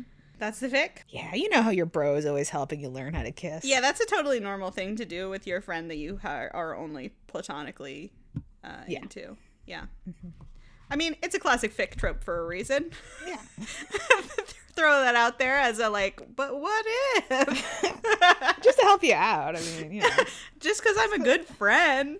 I thought this was very cute. I just also, as will become clear as we continue talking, thought it had nothing to do with the show in any way. Yeah, and I mean, it's interesting because one of the things that I was surprised by both these fics was how prominently Max featured in both of them. Yeah. She's a main character, didn't you know? Yeah. Well, to be fair, they didn't know how Max was going to develop. It was after season 2. We'd barely met Max. Mm-hmm. They didn't know that in season 3, Max would be the one tearing Elle and Mike apart. Oh my god. But only in a cool boys suck way. So Yeah. Max is cool in my book. I mean, here's the thing. Elle starts dressing so cool in season 3, and then in season 4, she's back to dressing like an absolute frump. It's just because her vibes are low because she lost her powers. But I loved her 80s look. I mean, again, the 80s, the little romper that she has with the very 80s print on black, that is a great. It's that's so great. cool. She's got suspenders. Have things ever been as good as they were in season 3? No. Carrie Elwes. They Carrie gave us Carrie Elwes was Elwes for one there. season, being just the worst as he's so good at being. Yeah. And then they took him away from me. I know. Devastating. Okay. Well, now, fortunately for us, but unfortunately for fans of the show, we have to sort of get into the bigger conversation here about fans, what was going on with them in regards to the ship, and then our thoughts. Okay, so like we said, there were large gaps between seasons. And so that gives a lot of space for fans to sort of theorize, stew, whip each other up into maybe a bit of a frenzy.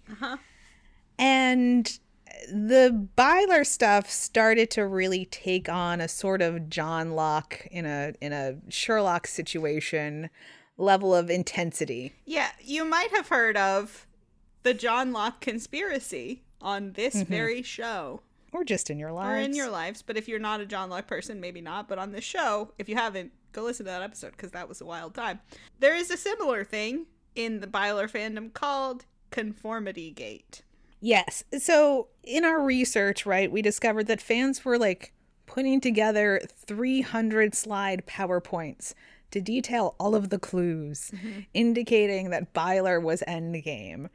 And when it wasn't, because at the end of the show, obviously Will came out and Mike was like, best friends. Yeah. Platonically. Everyone was like, there must be a secret 9th episode, which is exactly what happened.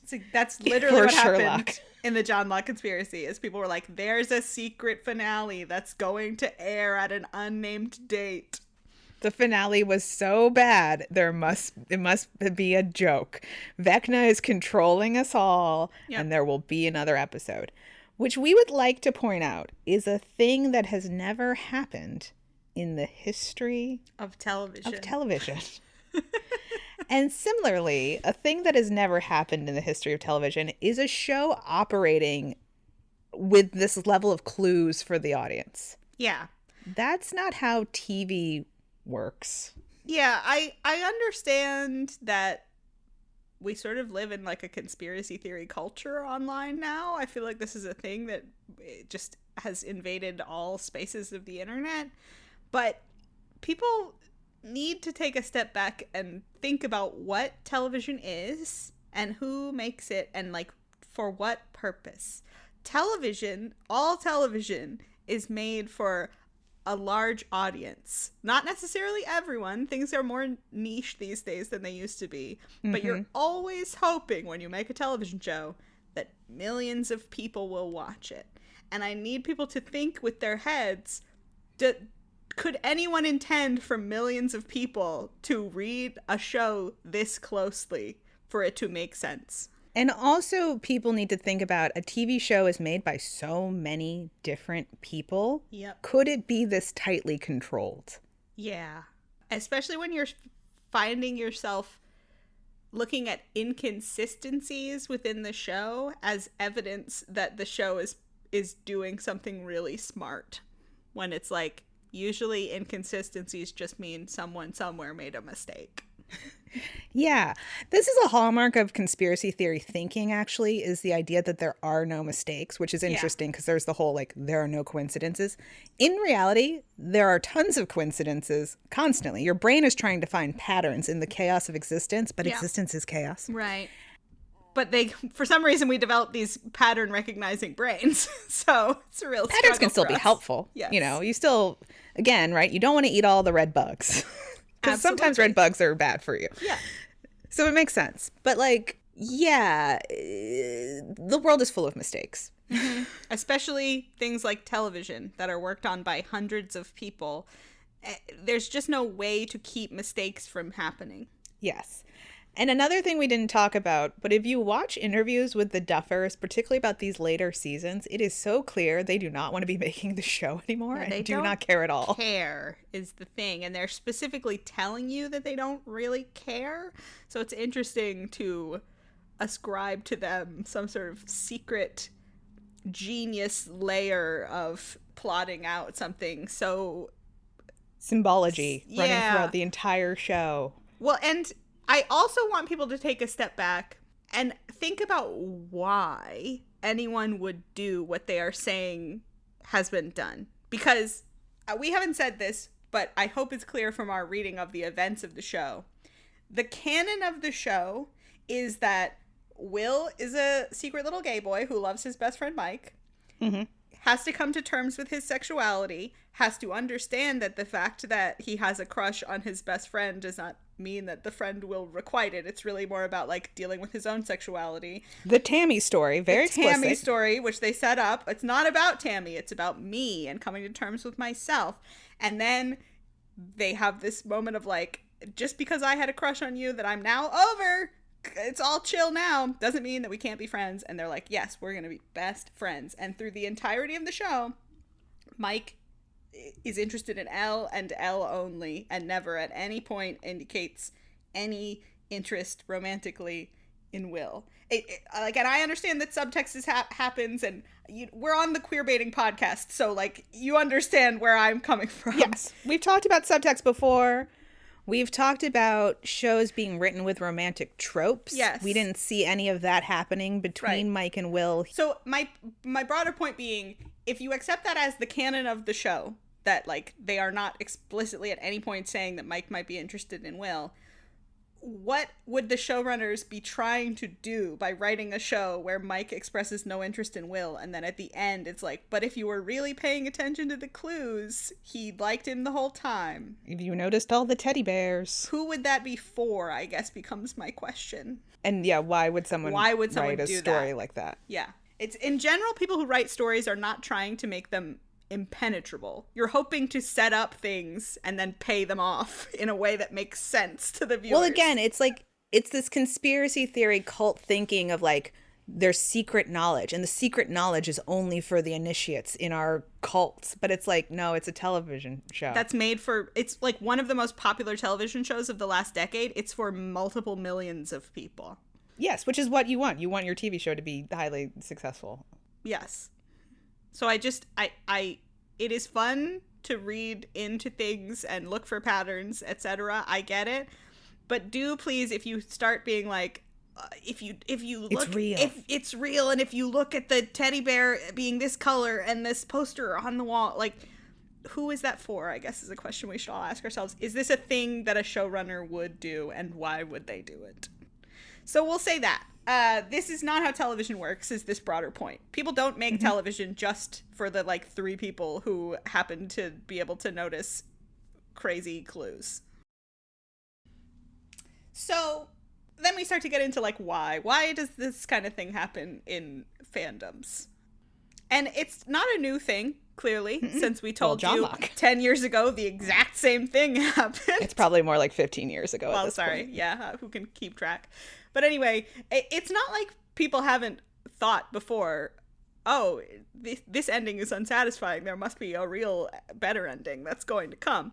But, like, where does this come from, and why don't we ever learn the lesson becomes a question for me. Like, how could John Locke conspiracy have happened and then Conformity Gate happened too? And you're like, what makes you think this situation is different than the last time? And what I think part of it is that these fans don't know about the last time. Yeah, we did have a question of this being like generational. So our assumption is the bulk of fans of Stranger Things are like 10 to 15 years younger than us. Or at least, yeah, younger than the fans of Sherlock.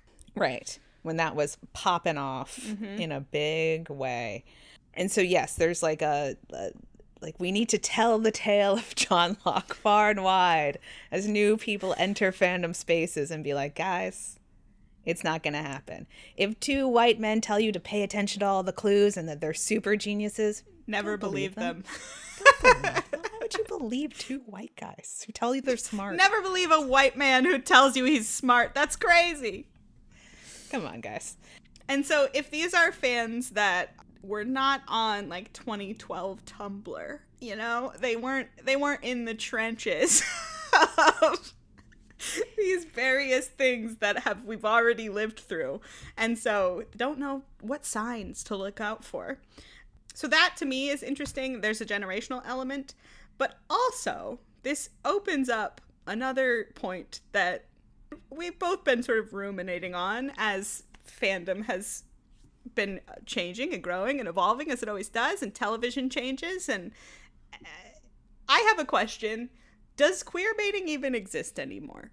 Yeah, we started down this rabbit hole, and maybe it's not true. I don't know. But as we've done more recent media, right, we're not finding the same type of queerbaiting either within the show or in the advertisement for the show. Because, like, see Teen Wolf, if you want to talk about now a show being queer-baiting advertised in a way that is queerbaiting, right? Yeah. Which, again, is also 10 to 15 years ago or whenever that show was airing. We're talking, like, late aughts, early 10s for this idea of there being, like, a peak queerbaiting era. Because we have also talked, obviously, about older fandoms where, like, queerbaiting's not happening because they were not trying to attract a queer audience because that wasn't a group that they could target and advertise to. To remind everyone, what queerbaiting is a strategy to attract queer fans through your advertising and way you write your show to the show by promising that there will be some sort of queer representation or relationship on the show, and then never delivering on that queer representation or relationship. Right. So our question is, was there just a peak in the late aughts, early 10s because of what was happening socially in America, which is this leap forward in queer visibility and gay rights, right? So, like, gay marriage becomes legal. It's a huge leap forward. It's obviously engendered a lot of backlash because it was such a leap forward. So, you know, we're not saying quickly, but for a lot of people, it was, I guess, jarring. I don't know. Well, and on a broad scale, it was quick because I don't think people remember that Obama comes into office on a Democratic Party that does not explicitly support gay marriage.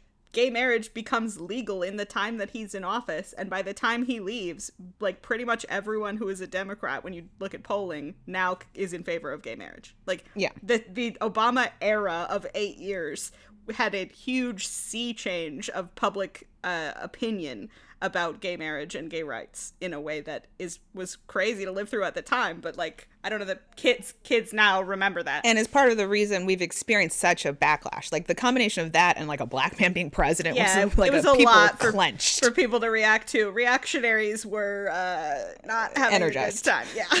They were energized.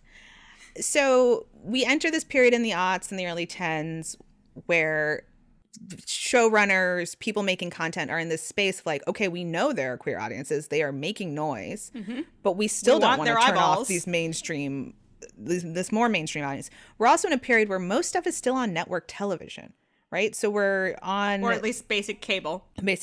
We're on TV. We are on commercial airwaves. We're not in the streaming model yet, which functions differently, both in terms of how the shows are written and advertised, really. Or not advertised. I mean, everyone who was making content in the early 2010s was trying to please advertisers and not piss off any potential people that could get upset about anything happening on the show. Right, because it might impact your ad revenue. And so, but now we're in this post that era, which, again, we're not saying, like, we've done it, because we haven't. Again, backlash is real. But the media landscape has changed a lot. Yes. Both in terms of, again, where TV airs. Yep. But also we've seen very successful, just straight up queer content. Lots of it. I mean, not as much as we would like. We will never say there's as much as we would like. No. But there's a lot of it, especially in comparison to how much there was a decade ago. Yes. See heated rivalry. We covered Our Flag Means Death. That was on, HBO. Like, I think networks and streamers are much more comfortable with just making queer content. And also, to be fair, right? Stranger Things contains lots of queer content, to be fair to it. So yeah, this is a thing that we're like, I think, cooking on, is this idea of like, are we past peak queer baiting? Oh, I know we're past peak queer baiting. I'm wondering if people even do it at all. There may still be some exceptions, though. As we were talking about this, the only thing that came to mind for me, and I know people still want us to talk about this, and I promise we will eventually, 911, what the fuck's going on? But on broadcast television. And it's a procedural, so they are still trying to attract a pretty general If anything audience. exists anymore that is intended for general audiences, it is a broadcast procedural. So they are trying to thread the needle there. They have done some things that would have been unimaginable a decade ago, like making one of their presumably straight white guy leads not straight. So that's kind of crazy. But then also, they're doing the trope thing, baby. They could not be more explicitly writing a Buck and Eddie romance without ever having them be together, which is even weirder now that one of them is bisexual canonically. Anyway, we will return to 911. It will happen. Still waiting for it to play out. What's going on with that show? Indeed. We want to see what actually happens before we talk about it. So yeah. It's on our radar. But yeah, so this is a thing we're noodling on. And, I think it's difficult, or it's interesting, and this isn't something we talked about, but like, because there was so much fandom activity built around talking about queer baiting, maybe there's, like a hangover to it where people are like, this is still happening. This is what we talk about. We talk about queer baiting. Right.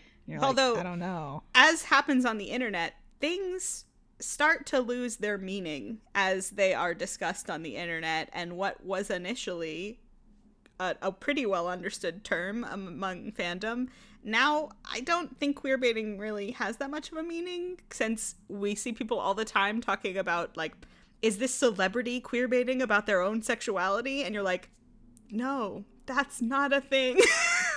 That's not what queerbaiting is. That is not a possible thing to do.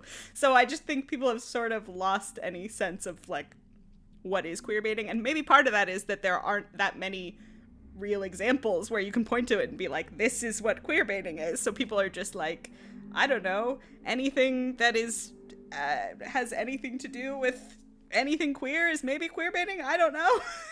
Or it's, my ship didn't happen. I've been queerbaited. There's a lot of my ship didn't happen. Was it implied in the show? And again, was it heavily applied in the advertising? I think, again, Teen Wolf. Guys, Teen Wolf. Teen Wolf. Yeah. If you want to talk queerbaiting, go back to Teen Wolf. That shit was crazy. Yeah, it's just, people are struggling out there. Which leads to another point. When we see so much angst in fandom spaces about shows not doing the things you want them to do, people being mad about the creators leading you down a path when, by all accounts, I don't know that they were leading you down a path. There is a point where you have to ask yourself, is it worth participating in this fandom space, or at least engaging with the canon media? Yeah. Do you like the show? It's a real question I have. We saw this one post where someone was like, they didn't do any of the arcs I would have liked to see. And I'm like, I think that means you don't like the show, though. So stop watching it. Which doesn't mean you have to stop participating in the fandom. Of course you can not. just participate in the fan fiction components of it and take the premise and the characters you like and live with them as other people have written them. Because you don't like what the author is doing with them, which is honestly fine. Yeah, there's no problem with that. But I find when I'm watching a show and I'm like, I don't like anything that these people are doing with this show, I stop watching the show and I go, I don't like this. Yeah. I just worry about people putting so much energy into making themselves upset about a thing where it's like, this is all supposed to be fun. The only reason to engage in fandom is for fun. If it is making you upset, you don't have to do it. Or at least you don't have to do it in that way. The only reason to watch a TV show is because you enjoy it. Yeah, I mean, this isn't homework. You're not being paid. I mean, we have to watch a bunch of TV shows because we enjoy making this podcast. And so, like, I've sat through some TV shows I didn't like, but I like making the podcast, so it all works out. You are at least getting that out of it. Yeah. But in your day-to-day, you don't have to watch this TV show. No. You can watch a different TV show. And if you think these showrunners are idiots, just, like, stop watching the show. Go read the fanfic. Also, they might be idiots. They might be idiots, is the thing. If you're like, this show can't be this bad, it wouldn't make any sense. The showrunners would have to be idiots. I hate to tell you this, sometimes showrunners are idiots. It does happen. Yeah, and the show might be that bad. Or the show might just not be what you want it to be. I'm sort of baffled watching this show and trying to match it up to the fandom, because it's like, I just don't see any point in the show when that is what they were telling you was going to happen. And I also, as a side point to that, I'm begging you all, if you find yourself in these spaces where you're looking for queerbaiting, where queerbaiting does not exist, go watch queer media. Please, God, watch things that are just canonically gay. You are going to be refreshed and feel better about the world. And if you're not doing that, do it to support it so they make more queer absolutely content. But also, people get into this headspace of like, no one's doing this. Why don't they just make the stuff gay? Why do they not want to support us? And it's like, first of all, there's lots of canonically queer characters on this show, but also they are making queer shows. Go watch Heated Rivalry, as we've already said. Or if you want kid stuff, watch Heartstopper or whatever. There's like canonically romantic gay shows all over the place now. They exist. If you are like, they're trying to keep us down and they don't want us to have the good gay shows, you're not looking for them. Yeah, we've also seen through this fandom people, and I mean, to be fair, I think we talked about this with the CW, but Supernatural was just so baffling. Oh, what a show. being like big Netflix, shut it down. And you're like, I don't know. Why did they let a bunch of the show characters be gay but shut this down specifically? I don't think big Netflix functions like this.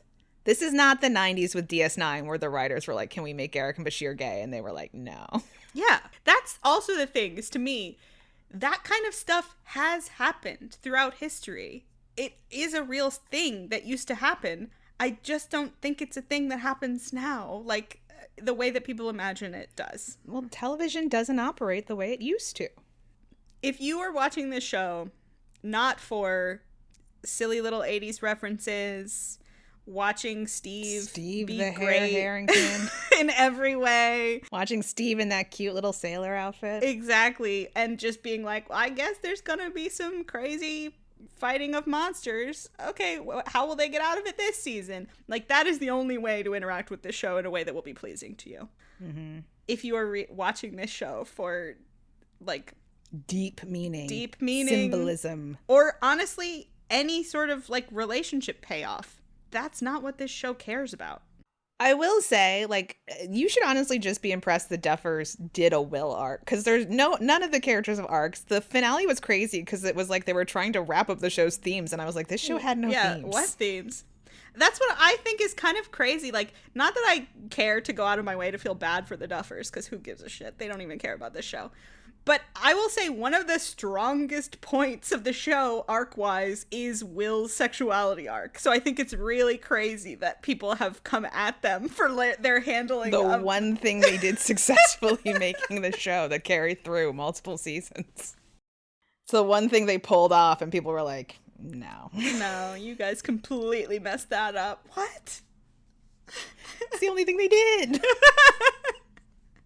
That and recognizing a good thing when they had it with Joe Keery. Yes, and his chemistry with Dustin. Mm-hmm. So I really hope that we have not pissed off everyone who wanted us to watch this show. I apologize if that is the case, but we didn't see it. Yeah, we didn't see it. But it did inspire interesting questions about the push and pull between where society is in relation to queer visibility and gay rights, and how TV operates, and sort of, the base conversation of this podcast. Yeah, because it's been interesting. I really feel like in what we were calling season 1 of the show, we made it through like all of the big things that we really wanted to handle.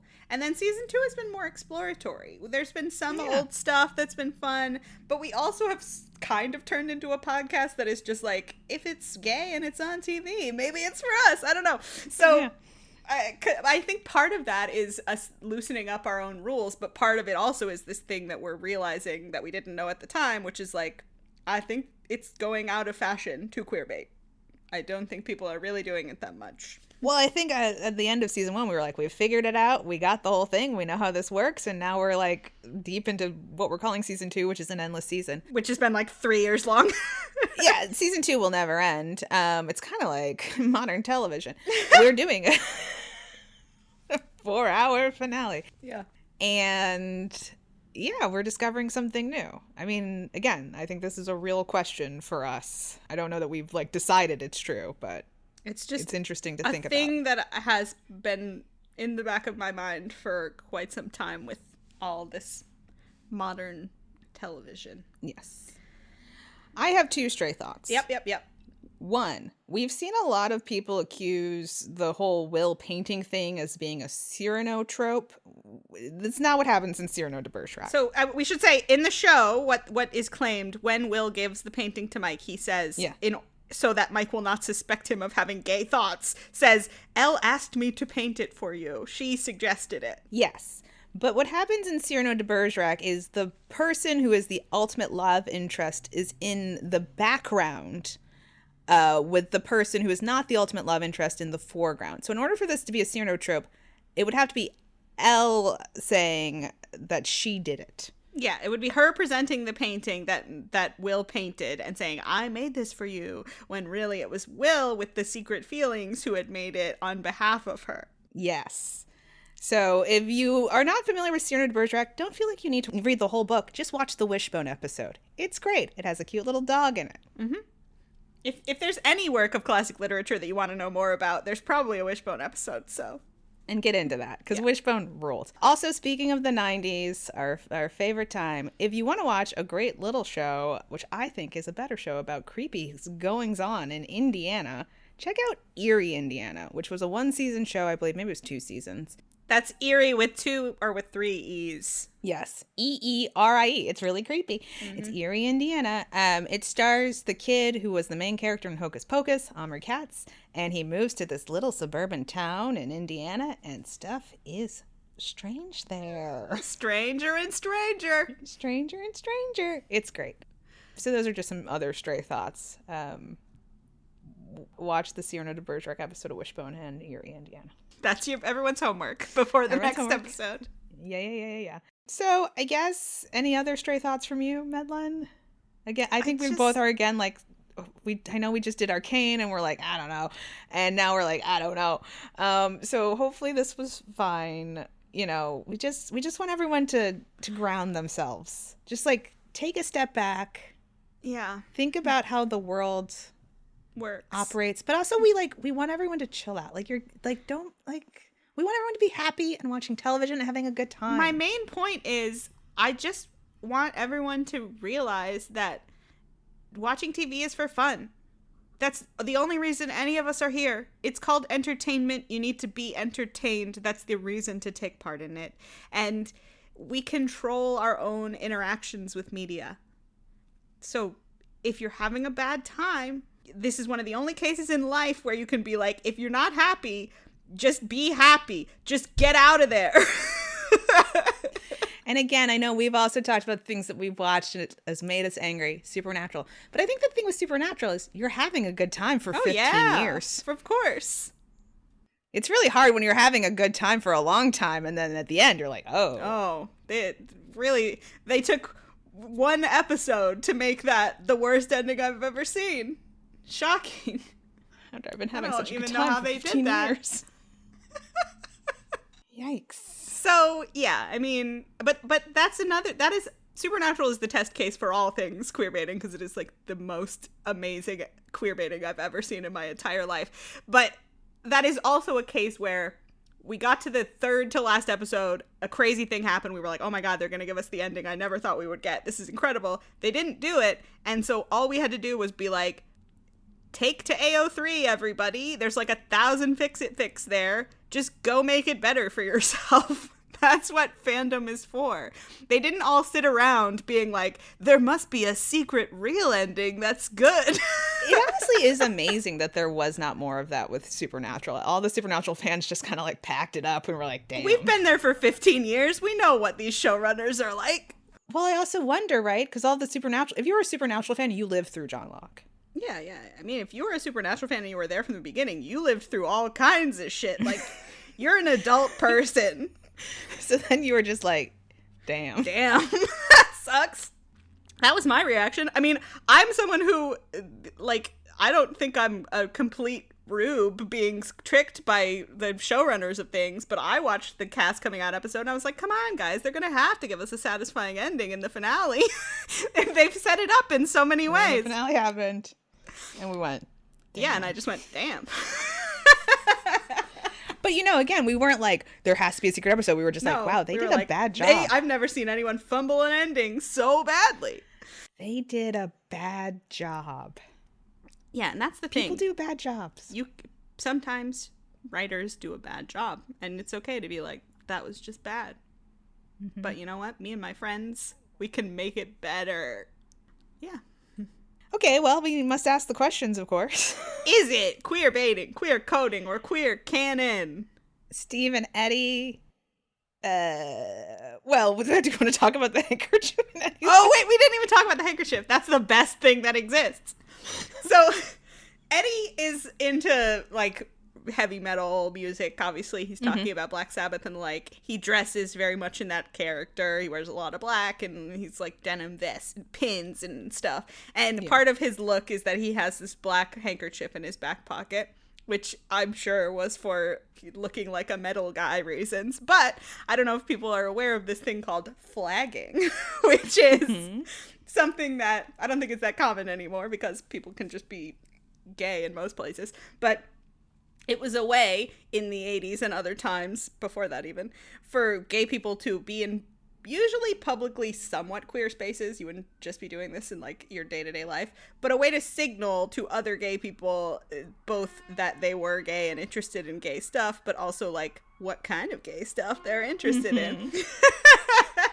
And so there was a code depending on which pocket you put the handkerchief in, what color the handkerchief was. And so fans who were speculating about Eddie and Steve noticed this handkerchief, looked into the to flagging and what it could mean. And it turns out the black handkerchief in, I think, the left pocket, I don't remember which one he wears it in, means that Eddie could possibly be signaling that he is a sadist top, which, you know, I hope he is. I hope he is. All right.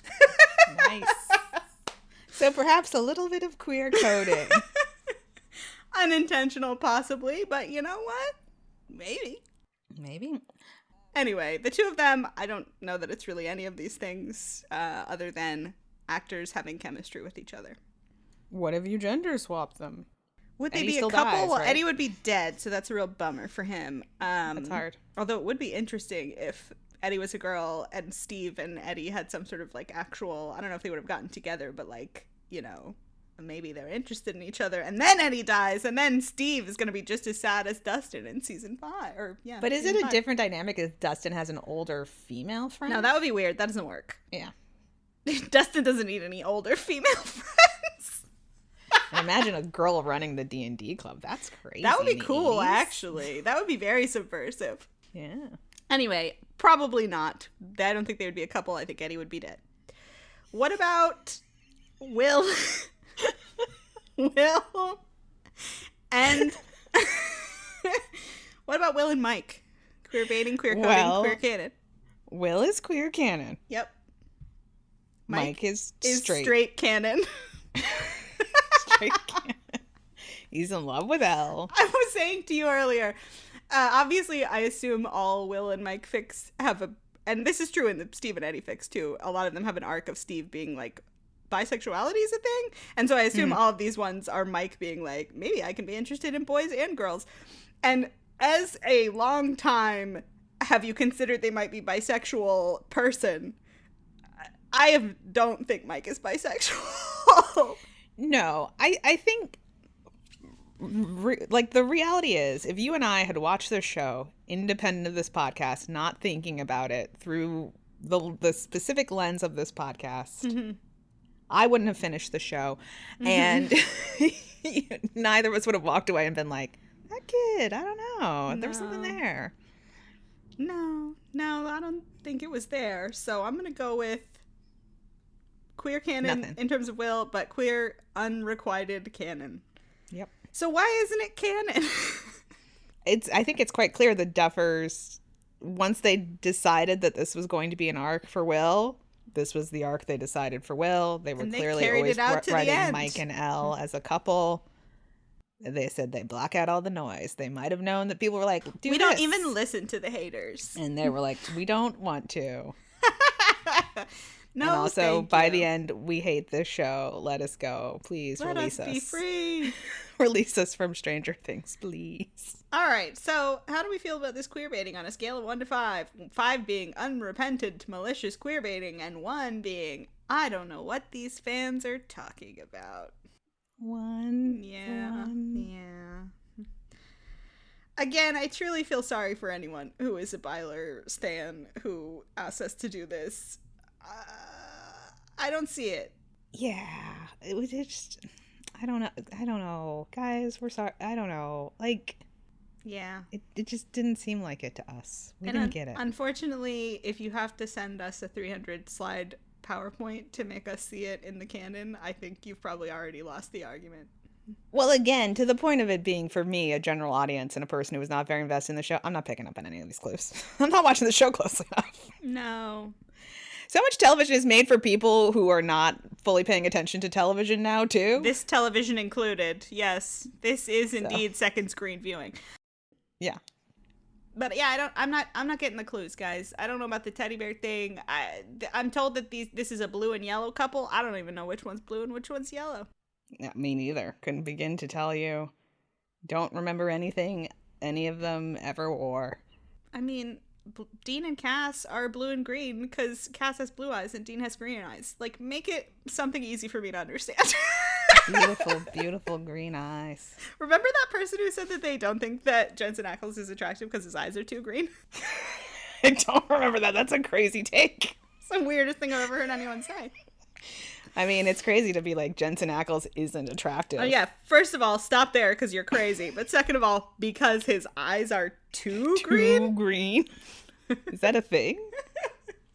Gosh, that's a beautiful man. Yeah. Yeah. Guys, again, as we always say, write your fic. Yes. If you like these two characters together, do it in your fic. Hang out with other fans who want to do it in their fic. Mm-hmm. But, like, if you think the Duffers are dumb, that could possibly be true also. That's fine. I don't really care. Our only real problem is that you think the Duffers are smart. Yeah, that's actually a real problem. I think the overwhelming feeling is like, I don't like that people are getting so upset. Right. I want you guys to not be so upset. And I don't actually, in this case, think that anyone has nefarious intention. I don't think anyone making the show was trying to make you upset. I don't think they were trying to trick you. I don't think that the people that you're talking to online are nefarious either. But, like, no, you're doing it to yourselves, my friends. We just don't want anyone to be upset. Please don't be sad.